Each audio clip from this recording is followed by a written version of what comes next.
respectivos e exercer parte de direitos vinculados a certas cidadanias. É muito comum filhos de portugueses, filhos de italianos que nasceram no país, ter o passaporte italiano ou português para viajar pela Europa com o passaporte da Comunidade Econômica Europeia, né? O passaporte da Comunidade Econômica Europeia, que é muito mais acessível você transitar pela Europa com o passaporte da Comunidade Econômica Europeia do que o passaporte brasileiro, né? Tem muito menos restrição. Então, olha que interessante.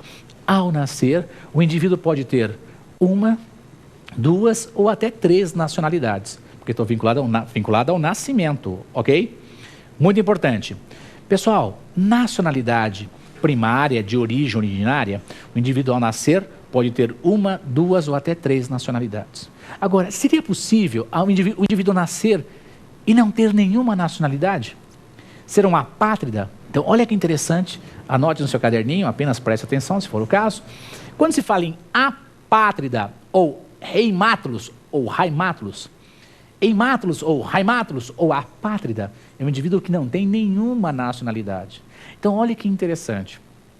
O indivíduo nasce de um país que adota o ius solis, territorialidade. Só quem nascesse naquele país teria aquela nacionalidade.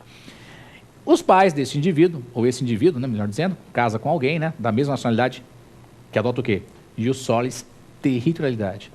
Eles viajam para um país que adota a consanguinidade. Então, perceba, do ius solis, eu vou viajar para um país que adota o ius sanguinis. E lá nasce o filho desse casal. Essa criança, aparentemente, de imediato, não tem nacionalidade. É um apátrida ou um raimátulos ou reimátulos. Significa o quê? Eu saí do ius solis e vim para um país que adota o ius sanguinis. Ao nascer, não tem nacionalidade essa criança. É um apátrida, um reimátulos ou raimátulos, sem pátria. Agora, vamos pegar o exemplo contrário? Eu saí de um país que adota o ius sanguinis, quem for meu filho vai ter a minha nacionalidade, e fui para um país que adota o quê? Saí do ius sanguinis e fui para um país que adota o ius solis.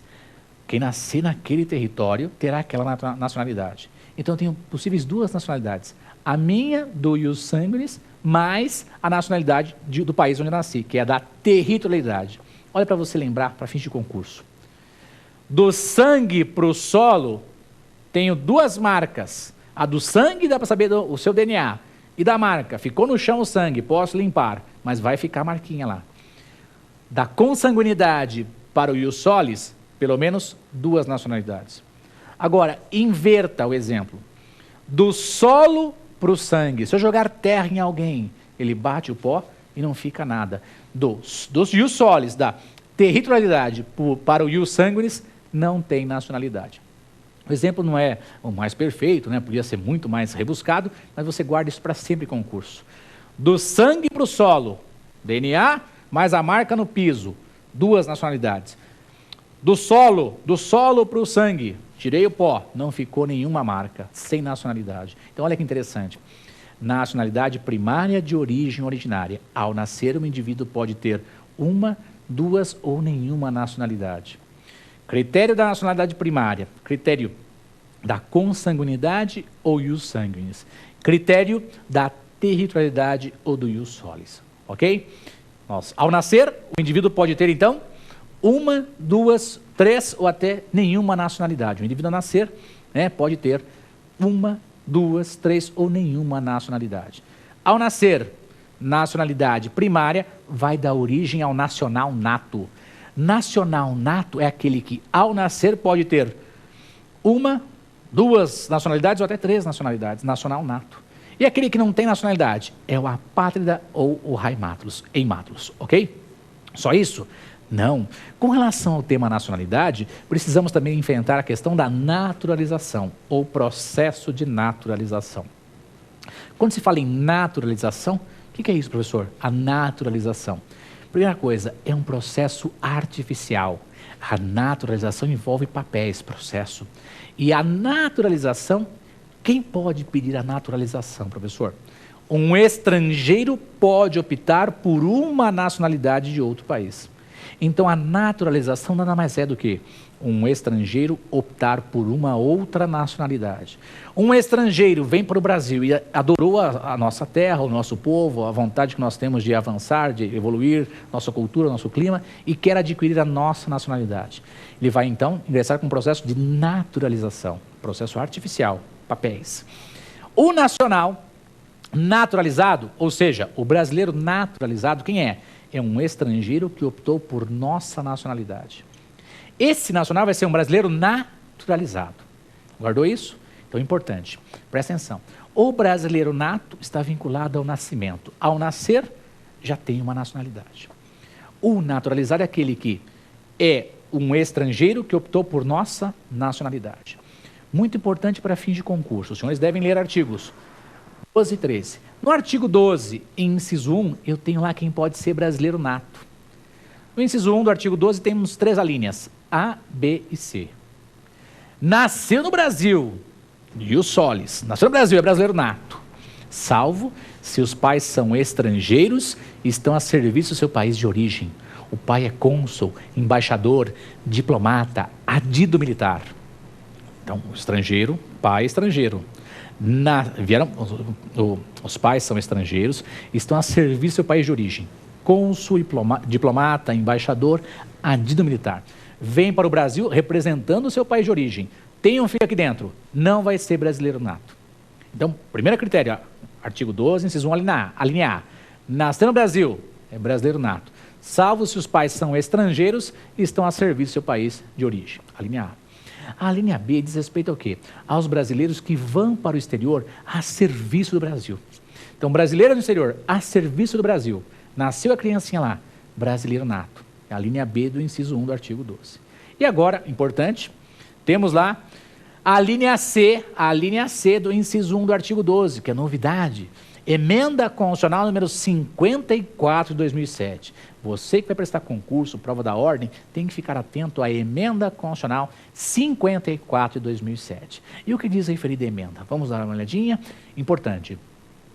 Nasceu, os brasileiros vão para o estrangeiro. A serviço não, estão passeando. Então, um casal de brasileiros passeando de férias no estrangeiro. Ou apenas a mãe foi para o estrangeiro a passeio, de veraneio, passeando. Então, pais brasileiros ou mãe brasileira que está no exterior a passeio, de férias, e lá tem um filho. Vai ser brasileiro nato?